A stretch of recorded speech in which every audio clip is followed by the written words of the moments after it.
All right, welcome everyone to this podcast. Really excited to be sitting here. I've got Dave Coodin and Josh Cardoz from SwissVBS here, and they're on the learning design team here at SwissVBS.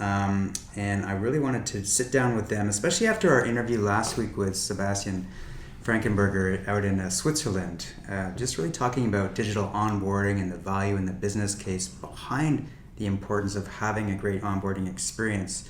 And I wanted to take it to the next level with you guys and start talking about this concept of a vision. So let's assume we've established that, digital onboarding is of critical importance.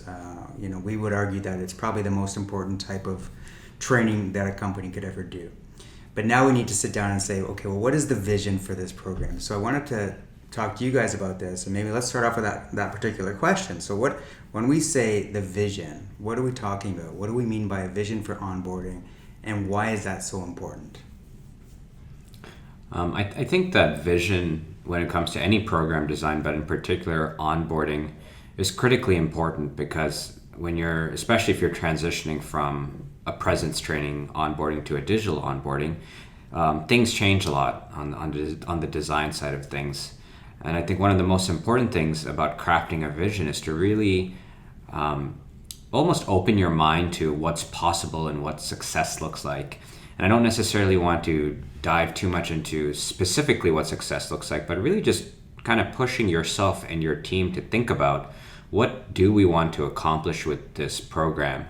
And I think you'll find out very quickly that there's a lot of different layers to unpack in what your vision for onboarding should be for all the different people involved and impacted by the program.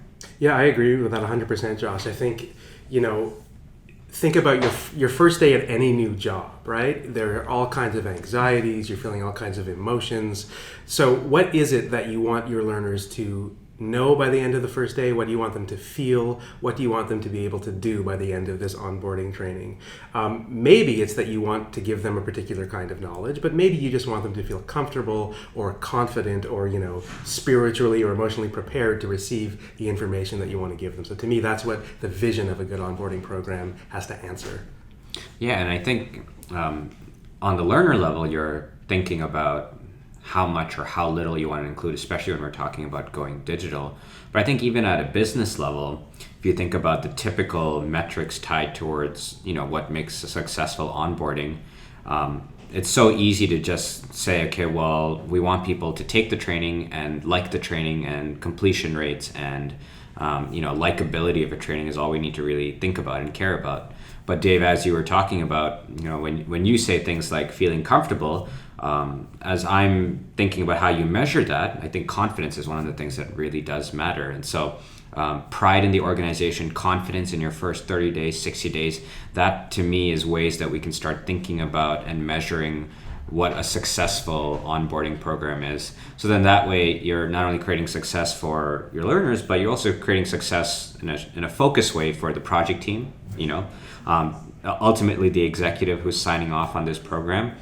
What are going to be those metrics and those definitions of success that's going to help you really create, I almost want to say a holistic vision of your onboarding program. So Dave, like what you were saying, it's more than just, facts and figures. And I think we kind of reduce onboarding to that sometimes. And I know that you and I both, when we've been writing modules and designing programs for onboarding, we always talk about how it needs to be more an emotional experience, an emotional onboarding, a holistic onboarding. I'd highly encourage anyone who's thinking about their onboarding program to think more than just facts and figures and completion rates, because there's a lot more layers beneath the surface for all the different people involved. Totally. Like, we're working with a huge organization right now, 170,000 employees, and for them, what's much more important than, their learners understanding facts and figures and history of the company is feeling a sense of belonging, feeling like they're part of a family, even an intimate family, even though it's such a large organization. So how do we design onboarding that gives them that feeling, that they feel like they belong to part of something special? So I think that's at the heart of the question, because I think, like, let's say I'm in global HR and I've been tasked with rolling out an onboarding program. And let's say I have, every year I've got about 100 new employees coming in.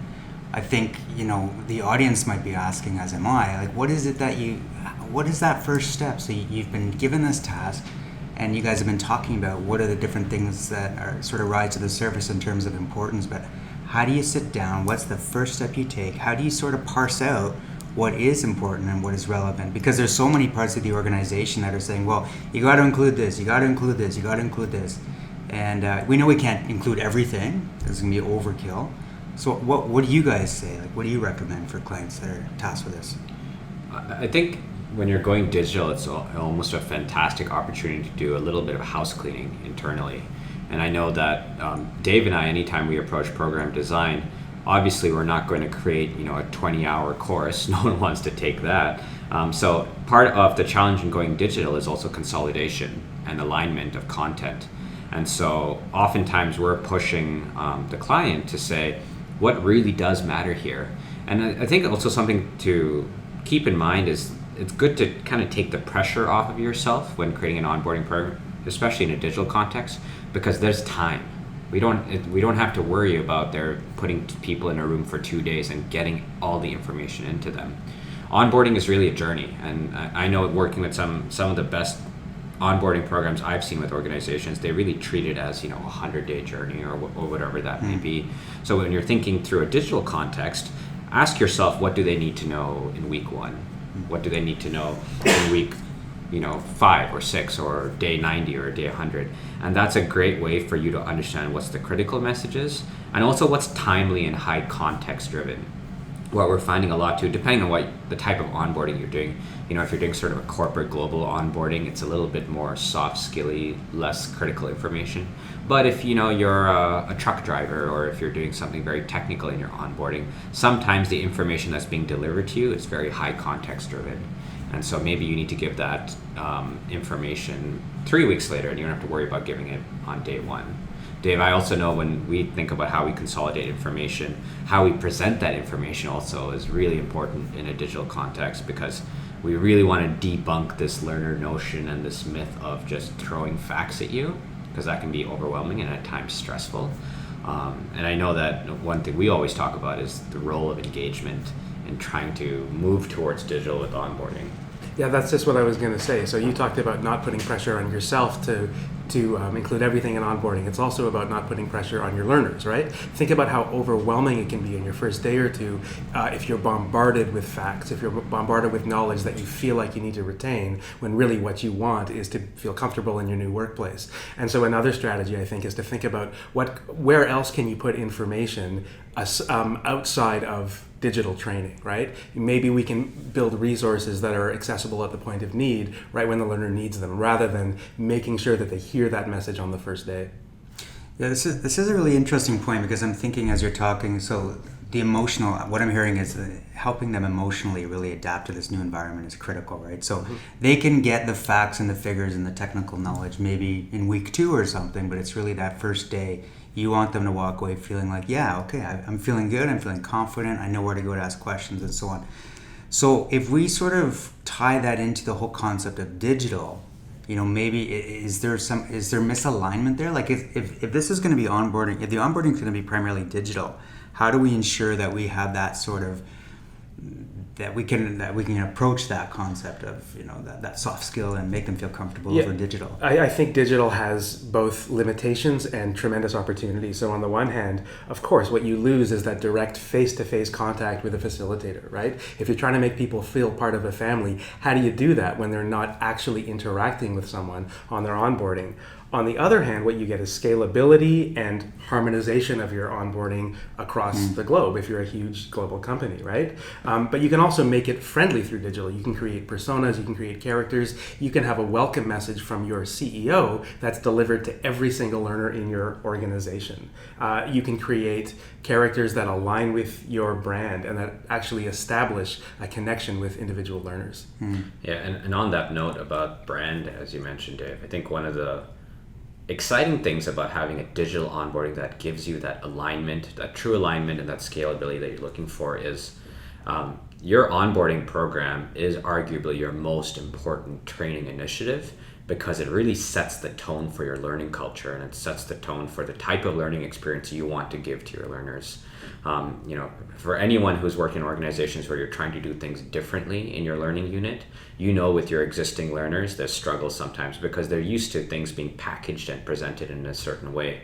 But with your new hires, you're, in the best and worst way possible, you're never going to have a more motivated learner because this is day one for them, and they're ready to go, and you're going to do your best to make them feel comfortable. But at the same time, use that as a tremendous opportunity to shift your learning culture in the way you want it to be. So even ideas like more autonomous learning, more continuous learning, having more engagement, more storytelling in your learning initiatives, use your onboarding as that sort of foundational piece to steer your organization in the right level, because it's a really fantastic opportunity that you shouldn't necessarily miss out on.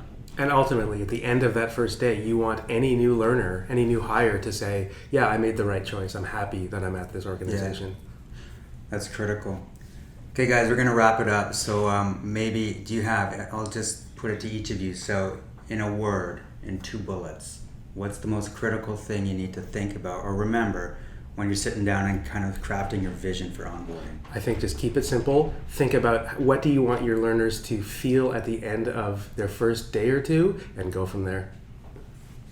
I'd say have an honest conversation with your team, your project team, and ask yourselves what potential is there in a program like this, and to really think past a single event training initiative and really think about what does the onboarding journey look like and how can we add value at every step of the way.